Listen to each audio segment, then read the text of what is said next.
Assalamualaikum warahmatullahi wabarakatuh. Bismillahirrahmanirrahim. Alhamdulillahirabbil alamin.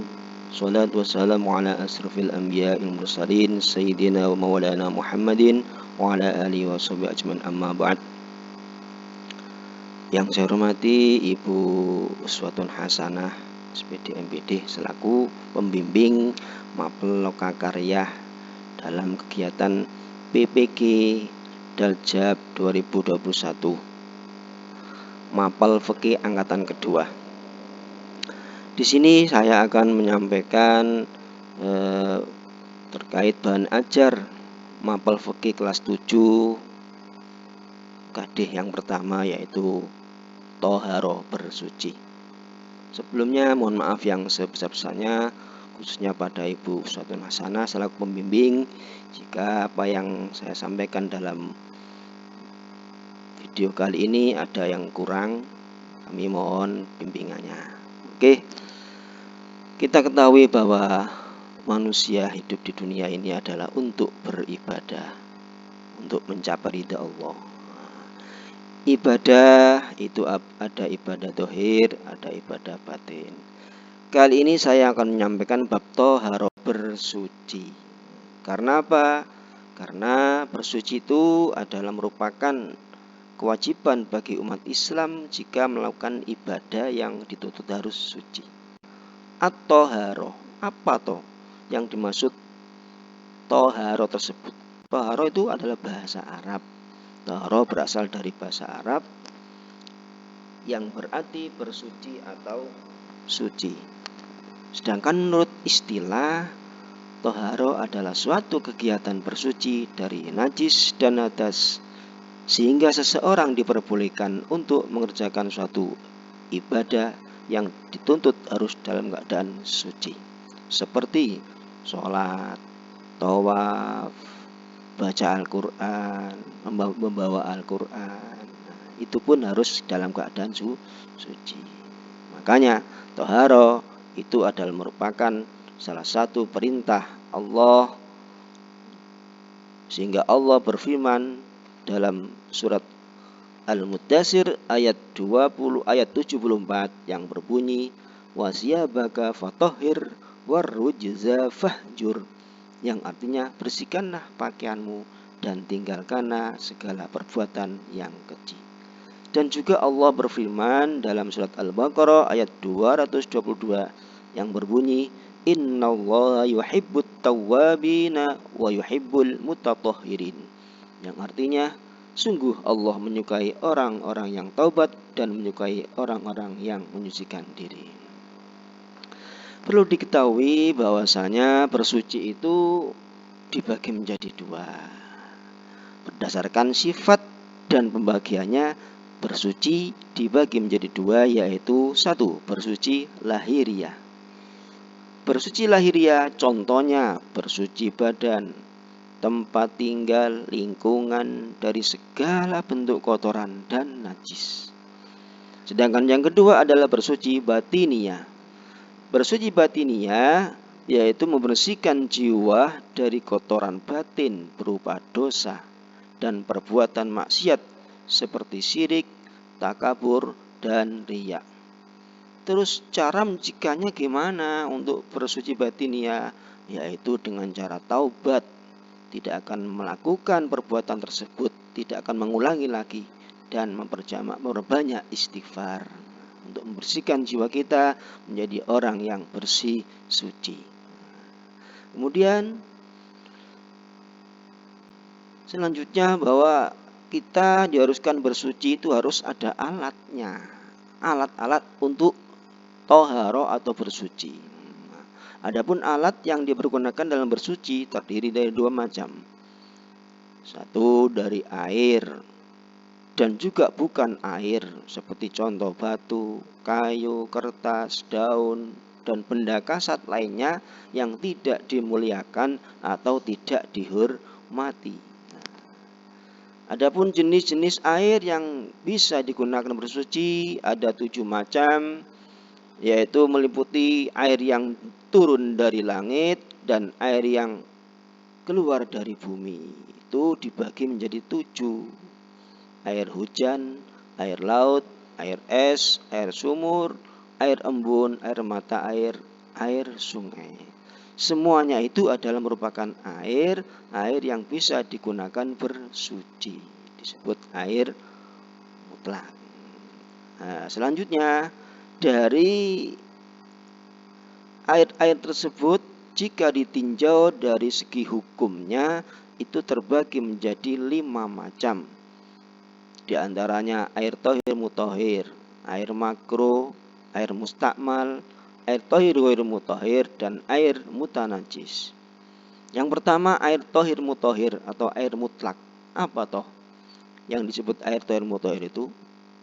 Air tohir mutohir itu adalah air yang suci dan mensucikan dan sah jika digunakan bersuci. Seperti contoh air hujan, air laut tadi, ada 7 tadi. Itu semuanya termasuk air mutlak. Yang kedua air musammas. Air musammas ini adalah air yang makruh hukumnya digunakan bersuci. Yang dimaksud air musammas itu apa? Air yang panas, yang terkena terik matahari dan bertempat di bejana yang berkarat seperti tembaga, besi, seng. Ketika kita menggunakan air musammas tersebut, hukumnya adalah makruh. Karena kenapa kok makruh? Bahwa di balik air musammas tersebut mengandung beberapa penyakit. Makanya ketika kita menggunakan air tersebut itu hukumnya makruh. Terkecuali kalau air tersebut tidak berada di tempat yang terbuat dari selain yang berkarat. Seperti contoh di danau, di tempat yang terbuat dari plastik. Walaupun terkena matahari tidak apa-apa, artinya tidak makruh. Yang ketiga air mustakmal. Mustakmal artinya air yang habis digunakan bersuci dan tidak berubah sifatnya. Adapun hukum air ini adalah suci tapi tidak mensucikan. Suci tapi tidak mensucikan. Yang keempat, air tohir ghairu mutohir, yaitu air yang suci yang tidak sah digunakan bersuci. Artinya suci tapi tidak sah digunakan bersuci. Itu diantaranya air tersebut adalah air yang bercampur dengan benda suci lain dan berubah sifatnya seperti air teh, air mawar, air susu, air kopi, air dari buah-buahan seperti air tebu, air jeruk, air kelapa. Semua jenis air tersebut itu hukumnya suci tapi tidak bisa digunakan untuk bersuci, baik untuk bersuci dari hadas maupun najis. Yang terakhir yaitu air mutanajis. Air mutanajis yaitu air yang terkena najis dan berubah sifatnya. Hukum air ini adalah tidak sah digunakan bersuci. Di antara 5 tadi semuanya itu adalah merupakan macam-macam jenis air yang ditinjau dari segi hukumnya. Oke, kita mengetahui sehingga air mana atau yang harus kita pakai untuk bersuci. Sehingga dengan perincian tersebut kita bisa mengetahui bahwa air-air tersebut bisa kita gunakan bersuci. Selanjutnya bersuci setelah BAB atau BAK. Bersuci setelah buang air besar atau bersuci setelah buang air kecil. Ketika kita tidak bisa menggunakan air untuk bersuci, maka selain air juga bisa digunakan bersuci. Di antaranya adalah batu, kayu, atau benda lain, kertas, benda lain yang tidak dihormati. Dalam hal ini materi kita adalah istinja ini. Penjabaran dari tohir istinja. Istinja itu adalah merupakan bersuci dari BAB atau BAK. Sedangkan istinja menurut bahasa adalah terlepas atau selamat. Menurut istilah adalah bersuci sudah buang air besar atau buang air kecil seperti istinja dengan air. Dan apabila tidak ada air maka boleh dengan benda padat, batu, daun, kayu, kertas, dan sebagainya dengan syarat tertentu. Adapun syaratnya syarat-syarat istinja dengan menggunakan batu. Yang pertama, batu atau benda tersebut kasat dan harus suci. Jadi batu tersebut harus suci. Yang kedua, batu atau benda itu tidak termasuk yang dihormati seperti makanan atau batu masjid, itu tidak diperbolehkan karena dihormati atau dimuliakan. Yang keempat, najis itu tidak pindah dari tempat dan tidak bercampur dari benda lain. Jadi najis yang ada di sesuatu yang harus kita sucikan itu tidak boleh bercampur dengan benda lain. Yang ketiga, najis yang akan dibersihkan belum sampai kering.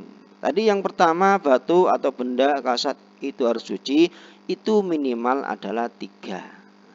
Ada 3 usapan, batu 3, kayu 3. Itu diantaranya syarat-syarat istinja dengan menggunakan batu.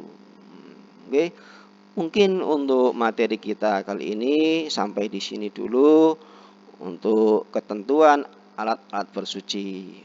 Untuk materi selanjutnya, bersuci dari hadas, bersuci dari najis, akan kita teruskan, kita sambung di pertemuan yang akan datang. Sampai sini dulu. Mohon maaf atas kekurangan. Allahumma fiqil aqwamit thoriq. Assalamualaikum warahmatullahi wabarakatuh.